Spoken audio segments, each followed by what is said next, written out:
চাচা এখন কেমন লাগছে? যাই হোক রে বাবা, তুমি চল যে ভিডিও বানাই হচ্ছে বাচ্চাদেরকে বা মুরব্বী মানুষদেরকে লাচ্ছি দিচ্ছে না, গাড়িতে রাখা আছে, ওগুলো একটা করে দিই। তো আপনার কি কোনো সমস্যা হবে খেলে নাকি? কি খাবো, বাড়ি যাবো, আবার আসতে হবে মাঠে। कैसे कैसे लोग रहते हैं यार। আপনি বাড়ি যাই কেন, সমস্যা নাই।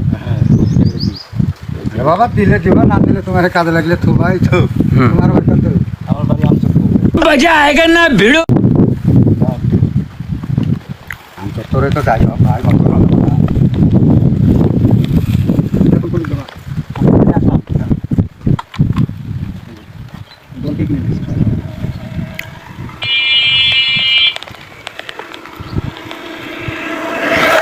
মানে অতিরিক্ত গরম করছে তো এখন, মানুষে একটু দিলে একদম হয়, তাহলে একটু শান্তি পাবে। চাচা এখন কেমন লাগছে? যাই হোক রে বাবা, তোমরা আবার কি দিবা? আচ্ছা ঠিক আছে চাচা।